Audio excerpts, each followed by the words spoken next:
Ladies and gentlemen, welcome aboard. New truck in the driveway. If you don't know yet, SR5 TRD off-road in the double cab. The infamous double cab from the new generation. We're gonna do a quick walk around. We're gonna go check out the interior. We're gonna talk about all the features this has, because this isn't a normal SR5 double cab, because it has the 20-inch wheel and tire upgrade. For an extra $1,500, you can do that. This is the wheel and tire package that is on the 1794 and limited. Beautiful wheels, probably my favorite wheel of the new generation Tundra. As you can see, the emblems are blacked out because it's TRD off-road. Now this particular SR5 double cab is extremely built up. This is fully loaded. You will see when we get on the interior. Bilstein shocks, Falcon Wild Peak tires, a very nice setup. Power folding mirrors, got the marker lights on the mirrors as well. Coming around the front, got a little chrome surround on it, TRD grille. You got LED headlights, LED fog lights, but they're not the premium ones that we've had on the Pro. There's no moonroof on this because moonroofs don't come on the SR5. You can get a moonroof on a double cab limited though, if you're into that. This has the bird's eye view cameras. Like I said, this thing is very nicely loaded. It says Tundra in the back. It doesn't come with the sequential signals like some of the high-end stuff, and there is no button on the side. That is no big deal. That is small potatoes. Don't necessarily need that. Composite bed. Has the outlet over there. Has the LED bed lights. I'm gonna get myself a bed mat here to keep it from sliding around. That window in the back there, because it's a double cab, you don't get the full power down window, the one that goes all the way down, but that little window is power. It's a very nice spec. This is obviously the iForce engine. iForce Max is in Crew Max Limiteds and up. That's optional, I should say, because you can get 1794 Platinum and limited with iForce or iForce Max, but double cab SR5 or Crew Max SR5, it has to be iForce regular. As we go in, once again, a very loaded up spec when it comes to this truck. There's no things like memory seats. You do lose some things when you come down into the SR5. Little Toyota going on there. It's pretty soft touch leather. I mean, there's a lot more plastic in this than the TRD Pro we just gave away, but still just fine. As you can see, heated steering wheel. One thing I'm glad to have back is this little dial here, which can change, you know, if your headlights are affecting people. If they're too high, you can lower the headlight beams a little bit. Now in the higher trims, that is automatic. I would rather do it myself, to be honest. Heated steering wheel. This has blind spot monitoring, parking sensors, automatic headlights, auto stop start off, which is a popular button I use because this is TRD off-road. You get things like the sport pedals. It says TRD on the shifter there. Small little trinkets. It says Tundra on the dash, all black layout. I know we are coming from the red interior, but this is obviously beautiful in here. You get that big center console there, excuse me.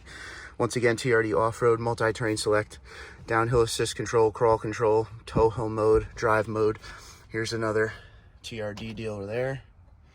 You get that push button start. This has the big 14-inch screen. It's the premium audio, but it's not JBL. JBL comes in limited and up. But it's not bad. We got a digital mirror there. We'll get in and start this momentarily. No more digital gauge cluster, because down in the SR5 and in some of the limiteds, that's what you get. When you go into the hybrid, you will get the digital gauge cluster. And even in the regular iForce and the high trims, that will be the digital gauge cluster, but this is fine. You get that screen in the center for all your information. And then like a setup that was on the older Tundra with the gauges, no big deal. Now, what everybody's asking about, let's check out the back seats. Let's unlock it here. Are these back seats usable? Well, I'll tell you up front, if you're somebody that has people that are gonna be in the back seats often, I would go with the Crew Max for sure. But if you're someone who doesn't use your back seat that often, or maybe you have a passenger every once in a while, it's not that bad. That seat, my seat is pretty much almost all the way back. I like to sit comfortably. That seat is in the middle up there, and there is some room for someone. And like I said, if you're gonna be using these back seats often, just go ahead, get the Crew Max, save yourself some time. But if you're gonna be using the back seats not as often like I do, this may be the way. You even get a little cup holder. So at least if somebody's back here completely cramped, they have a delicious beverage to drink as well. Now, cool part, because this is iForce and not iForce Max, when we lift this, you get yourself some under-seat storage there. So that's nice. Some room. Once again, if this is iForce Max, that is not there. But it's a nice area. It's pretty deep, so you can put some good stuff in here.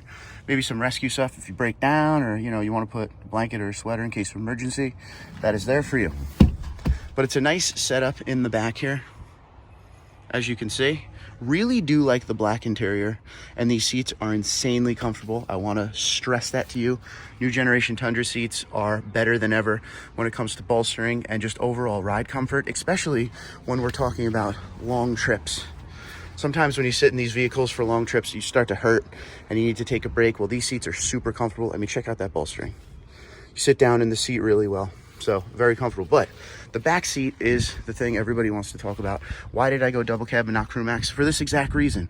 I want to show you guys if it's, doable. And I want to show you the pros and cons of owning it and if I wish I got the crew max. But I will tell you, we're going to make a video on this, on the rides I've taken with this truck so far. This thing is peppy and it gets up and goes really nice. And I'm a big fan so far of this. Obviously you have the defroster in the back window there. A very, very nice setup indeed. I lifted the seat forward to show you there's some storage behind the seats as well. Being this is no JBL enabled truck, there is no subwoofer or anything back here. So you got some space for some small things, maybe some hand tools, whatever you want. But the seat does come down as well. Now, one thing when we're starting this to keep in mind, there is no fed-in noise in the SR5. All you do is hear the actual engine, and it's something that I'm actually happy about.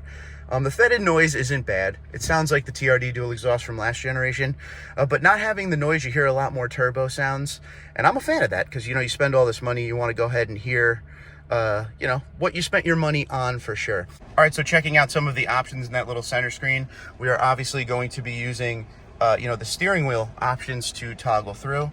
Here's a look. It's the standard stuff we've seen in everything. Eco, it shows you your fuel mileage. It shows you your digital speedometer and your distance to empty. You can go over and go through all the same stuff we've seen in Toyotas for a very long time. Trailer brake control, if you're towing. All of the options for you there. All of your safety stuff, blind spot monitoring. Everything, parking sensors, the same stuff we've seen on that center screen for a long time. If it's a digital gauge cluster, it's a completely different look, but I have no problem with this whatsoever. When we come over here, dual zone automatic climate control. I mean, it is, a top-notch setup. This one has heated seats. There are no ventilated seats down in SR5. It is extremely hot today, so bear with me. So this has the trailer assist setup on it. It has all of the camera views. If you hit this button, it'll show you multiple views, and you will see the reverse camera. I have the beeper going off because my fence is there. It's the same. It adjusts when you turn the wheel, just like in the Pro we're coming from. So not bad at all. You could hit buttons and see different views of your truck, just like we've seen before. All the different angles, true bird's eye view for sure. You could put it on auto.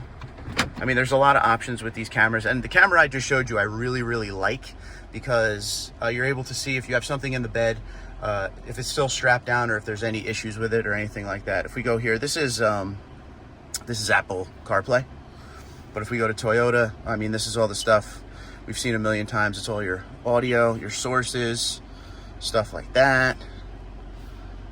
Your vehicle, it can show you current and the history of your fuel mileage there. You can do history. So looks like we're rocking just under 15 mpg right now. Truck is brand new. It has 59 miles on it, so I'm hoping this goes up. Hopefully the iForce engine isn't bad. There's settings you could mess with, and you could do everything. It's very user-friendly, I will tell you that up front. And as far as the non-JBL system, this is the regular sound system, it's not bad. You could definitely hear the difference. The JBL system has a lot more bass to it. It feels like the sound is thicker, if that makes sense. But this does the job just fine. It's not something I will, miss or feel like I have to trade back in or anything crazy like that. But the sound system does the job just fine, especially in a small cab like this one. This also comes with the digital rear view mirror here. And if you don't want the digital, you could just flip it down and it goes back to regular. But I really like that. I've gotten used to the digital rear view mirror for sure, so I'm glad they kept it. We have the classic sunglass holder up here. And this does not have a moonroof or anything, so there's not a lot going on up here. We can adjust the light, and we have that button for the window in the back, and that's it. Pretty plain Jane. Now, this has a little shelf here for your passenger. That was not in the TRD Pro or some of the higher trims, so I guess that's cool. And you get a nice big glove box over there. One thing I'm very happy about. I've complained for a long time about the wireless charger. Well, this one doesn't have it. It's just a nice area to put the phone. So I'm very happy about that. I'm just gonna plug the phone in, no big deal. Not mad about that at all. So, you know, that's a great thing. This came with the floor liners, the all-weather floor liners there. And it does have the locking rear diff, by the way, because it is a TRD package, all right? Very simple interior. There's not a lot more to show you. We have the grab handle up here.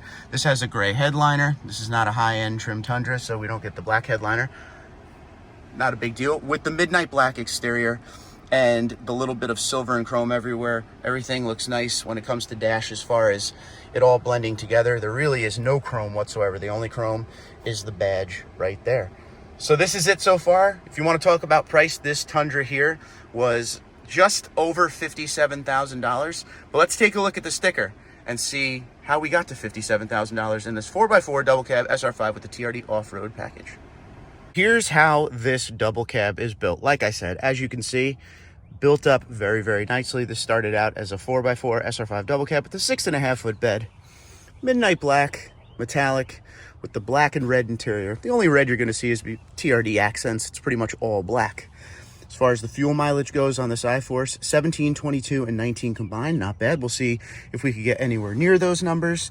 But as far as the add-ons, this is what we're gonna get. Premium audio package, all right? That's an additional $1,145. Advanced off-road technology package, $2,740. And that gives you, you know, your bigger fuel tank that you want, multi-terrain monitor, the trailer backup guide with straight path assist. This also has, for $860, the color keyed outer mirrors with PVM and BSM. And this has the TRD off-road premium package. So you get all of the off-road goodies, but because it's the premium package, you get things like the soft text seats, the heated front seats, the power lumbar two-way, of course, dual zone automatic climate control, and color keyed outer door handles. Automatic climate control is a great thing to have, especially you know, when it's dual zone. So if your passenger is cold and you're warm, you guys can change it up and have different settings, which is fantastic. Heated leather steering wheel, $320. The TRD 20-inch off-road wheel, best thing you can get in my opinion, $1,445 add-on. All-weather floor liners, $179, and after delivery and all the fees and stuff, $57,889. So that is everything that is on this double cab. One good thing about the new generation Tundra, I've said this a million times, where here is 1,000,001 times, you can really build these trucks up, and this truck is a great example of that and proof of that. Usually double cab used to come one way, couldn't really do much with it. You could have the TRD off-road package or the TRD sport package, but now TRD premium package, regular TRD package, the advanced off-road technology package, you could do a lot more things with these trucks. And of course, that's when the price goes up. You can take some things off of this and this price will go down more closer to where potentially you may want to be. But overall, this is a nice spec when it comes to a double cab and an SR5. Especially, you know, with these seats that we were talking about. Very comfortable interior, and I look forward to seeing how this back seat handles everything for the next few years. As far as the needs, if I have some backseat passengers, I want to see, you know, how they will handle it. I've had crew maxes, I've had double cabs, and again, I don't have a lot of backseat passengers, so I don't mind testing this out before you go spend your hard-earned money. Do you need the crew max? Do you not need the crew max? If you're in between, hopefully some of my videos can point you in the right direction of where you want to go. There's plenty of double cabs out there. There's plenty of crew maxes, so you have your options, and then you could, you know, get the truck the way you want it by looking around. There's a lot of different specs out there, and that's why I always show you things like the window sticker. So hopefully some of my videos will help you determine if you want to go double cab or crew max, but I look forward to hearing what you guys have to say. Until next time, Twitter, Instagram, LinkedIn, Facebook, TundraDude34, TundraDude34@gmail.com. What are your thoughts? Would you spend this kind of money for this kind of setup with, you know, a lot of the extras that it comes with? Look forward to hearing your comments. Be safe, be well, and I'll talk to you soon.